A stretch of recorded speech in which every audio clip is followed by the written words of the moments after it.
Coming up today on Locked On Texas Tech, the morning after report. Pain. You are Locked On Texas Tech, your daily podcast on the Texas Tech Red Raiders. Part of the Locked On Podcast Network, your team every day. We're going to start this thing off right. Raider!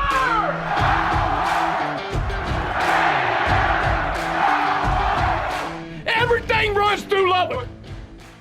Thanks for joining us on Locked On Texas Tech, the morning after, and all across the 806 this morning following a 34-24 loss against the Horned Frogs of Texas Christian. The taste is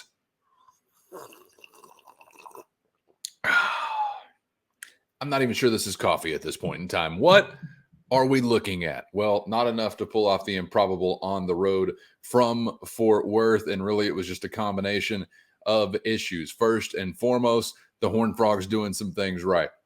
Got to credit the season, obviously, that they are putting together now. 9-0 on the year. Very likely to make an appearance in the college football playoff top 4 this week.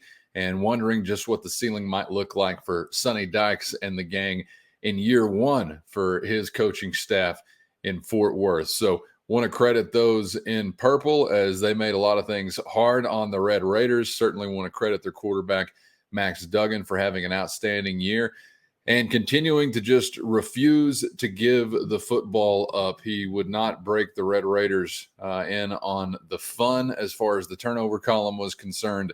And at the end of the day, you couldn't come up with enough big plays to make the difference as you fall by 10 on the road. Special teams touchdown, a part of what was going down the wrong way for Texas Tech, as you see that early on. But that was a part of what was an offensive first half for the Horned Frogs that look really nothing like what they have been accustomed to seeing from their offense so far this season. Really do have to credit Tim DeRuyter and the Red Raider defense, as you saw a first half there come to an end with Texas Christian scoring only 6 offensive points. I think you once again are looking at the story on the day that involves a defense that did their part, but unfortunately was not getting a whole lot of help. Otherwise, some of that within the control of Texas Tech, some of that outside of the control of Texas Tech. You see Red Raider quarterback Baron Morton go down with an injury, unfortunately.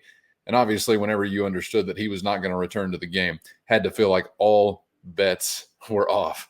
Credit to Tech for continuing to fight. Was glad, if nothing else, you continued to see a team compete. And I think you did have the right kind of response following a really disappointing weekend against the Baylor Bears, obviously, at Jones Stadium. Didn't know exactly what kind of response you were going to get as you open up a tough one on the road against the Horned Frogs, a top 10 team nationally, but you got the kind of response that you wanted to have. The first half, I thought was really nice for Tech in most ways. And when you had a healthy quarterback, when you had a healthy Baron Morton in the game, I even thought offensively, you were doing some things really, really well. And I thought, hey, early on, here's an effort to get some things going on the ground as far as the rushing attack was concerned. But for the day at large, it was not to be, as offensively you really ran into some big trouble once you had to turn to some other quarterback options and beyond. So a whole lot to process leaving this one in Fort Worth.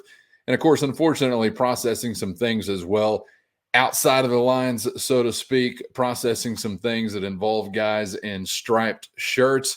And even as we begin our conversation with my co-host, Chris Level, processing some things that began on a tarmac, talking about a long Friday on the runway for the Red Raiders as the plane did not take off at its scheduled time. I think something like 8 or 9 hours later, the Red Raiders actually do begin the journey to the Metroplex.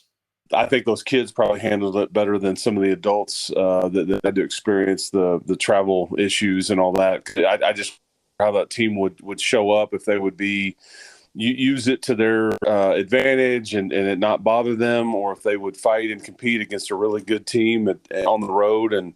But I thought, Casey, you saw the defense play well. I think you saw the offense play well until Barron went down. I think they really don't have an identity on offense right now because they can't keep enough people healthy. I mean, the offensive line was a mess. You were missing 2 starters. You lost, I think, you played without a wideout in Trey Cleveland.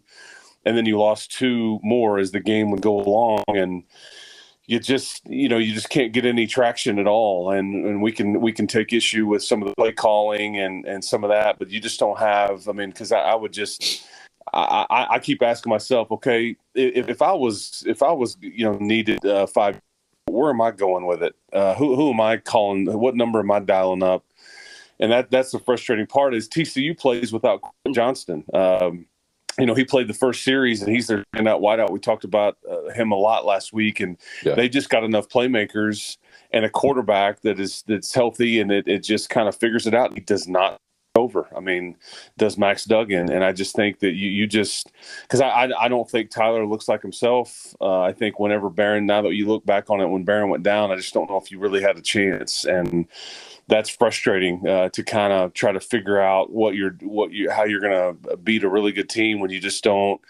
There's just not anything you can dial up that you feel really good about, I didn't think the officiating was very good, and I hate blaming that and pointing at that, but the phantom face mask call was just that's a tragedy, man, because that totally changes the game from an elite player with about 15 scouts in the audience. He makes an unbelievable play, and you take it away from him, and he did nothing wrong. And I think that you're up 17-13 at that point, and yet you've got to be able to be good enough to overcome some of those things, and you're not there yet. Yeah, and maybe offer up an idea to the Big 12 to not force teams to be good enough to overcome their bullshit officiating, because that was another one that is going to go down in history as memorable for all the wrong reasons, Chris. And we had one just like that last time around against Baylor. What are you hearing here as we process leaving Fort Worth regarding Baron Morton's injury? Yeah, I mean, he was in a boot on the sideline.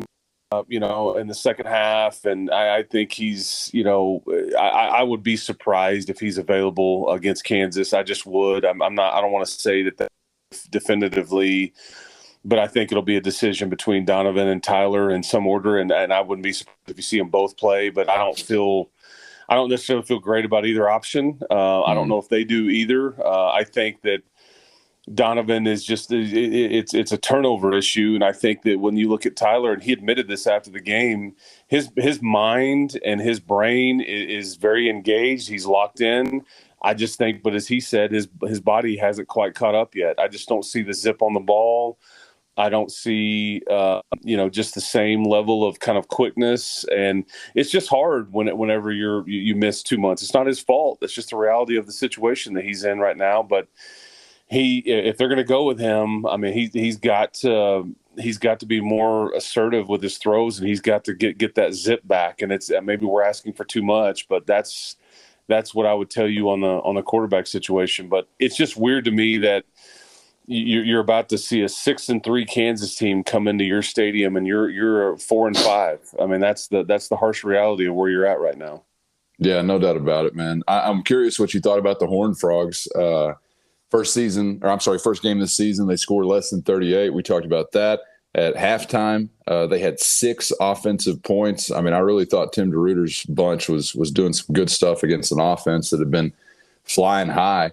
Kendre Miller, incredible. I mean, he's got 158 on 21 carries. He alone had as many carries as Thompson, Brooks, and Valdez had combined for the Red Raiders. But do you think that Texas Christian, up close and personal, they look like a college football playoff team, or how do you gauge a still unbeaten Horned Frogs team? No, I think to me, I think they're close to running out of gas. I think they were ready to be beat yesterday. You weren't good enough to do it, and I think that Texas and/or Baylor will beat them. That's my take. But I would love to be not very good and be 9-0 if that's the way you want to phrase it. I mean, or not great. And yeah, but they are, because they have a quarterback, man, that he just kind of figures it out. It doesn't necessarily look pretty, but he doesn't put his team in a bad spot. He throws the ball away. He'll take a sack. He's remained healthy. And he kind of just outlasts the opponent, and then he's got enough juice around him because Kendre Miller was and he's a guy that can really. He flipped the field a couple of times with a couple of runs that you had him pinned down, and he breaks off a 40-yarder. and flips the field. And they, Darius Davis, they get you on a special teams play when Austin McNamara probably outkicked his coverage a little bit. And that's Davis's, I think, his 5th punt return for a touchdown in his career. And so those are just kind of the little things, because everybody points to offense. There's so much else that's wrong, or that you're just not quite good enough. And again, as good as the defense played, and I did think they had a really good game, they were in the backfield a variety of times, you just got to figure out a way to get the ball loose. Your team needs help. You've got to make those plays that takes points off the board, or puts your offense in an easy spot, or go score your own. And that it's so frustrating just kind of watching it all together, because you're just kind of, and you've established yourself as kind of this middle of the pack to lower end Big 12 team. And here's the scary part. You've been outscored in your 4 Big 12 losses. And this is a two-part problem. You've been outscored 7 in your 4 Big 12 losses in the fourth quarter. So that just tells you you're not getting it done offensively, and you're certainly not out, getting done on defense. As the game goes along, you just kind of run out of gas. But that is a drastic number. And I think I've done the math right. 70-7 in your 4 Big 12 losses in the fourth quarter. And the only touchdown was the points you scored was Tyler Shuck, running that in at the very end of the game against TCU. Wow. That is an amazing number to consider, an amazingly nauseating number to consider. Long time. That fourth quarter has been pesky for the Red Raiders. If you didn't have to play that one, what kind of team could you be? Chris, I'm really thinking about Texas Tech's resiliency, because as I've said, and I still feel this way, the record that you have or that you're headed towards is not shocking, is not a crisis. I thought Tech would be doing very well to get to 6-6 this season. You're kind of in that range, I guess I would say. But the ability to be resilient, bounce back, continue to compete, et cetera, is what I thought we saw early in the season. That's what I wanted to continue to see. We kind of questioned it a little bit in the second half last week, but I don't know that we went so far to say that was the case. And I got to tell you, I know what the fourth quarter looked like.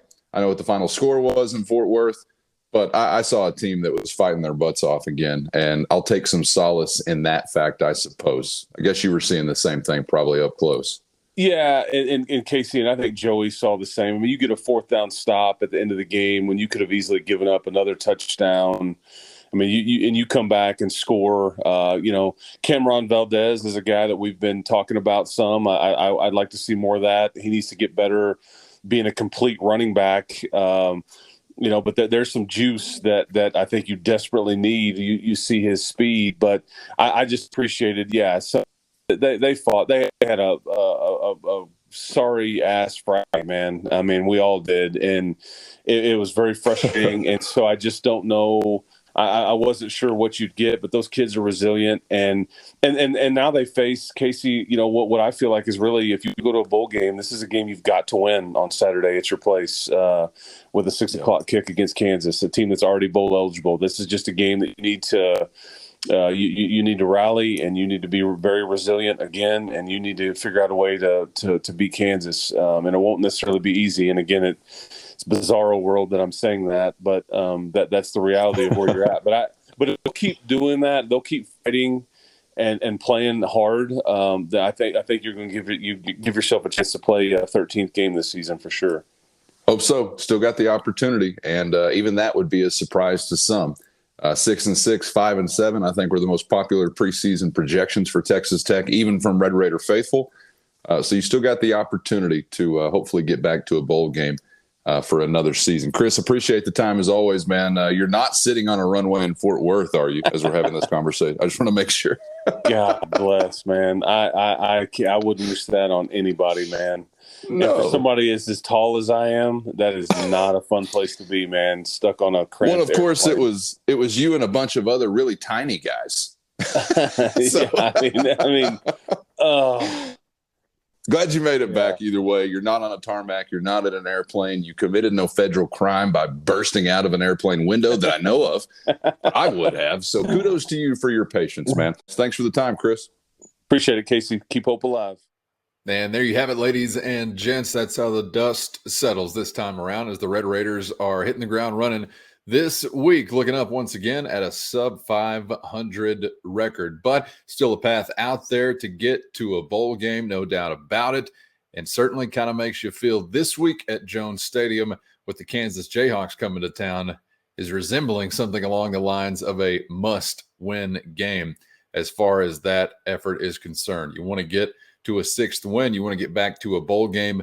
Really feels like you got to have this one at home against a 6-3 and now bowl eligible Kansas Jayhawks football team coming out to West Texas. Keep it here on Locked On Texas Tech throughout the week. We got new episodes coming each weekday and plenty of bonus episodes coming at you this week, as well as Mark Adams and the Red Raider men's basketball team getting things started Monday night from United Supermarkets Arena. So you want to make sure you're subscribed so you never miss any videos whenever they hit the streets. And it's going to be a busy, busy week moving forward now as we begin to turn the calendar towards Tech basketball season. So subscribe if you haven't so far. Thanks to those who have. You can get episodes on YouTube or anywhere you get podcasts. For the only Chris Level, I'm Casey Cowan. We'll see you next time around on Locked On Texas Tech.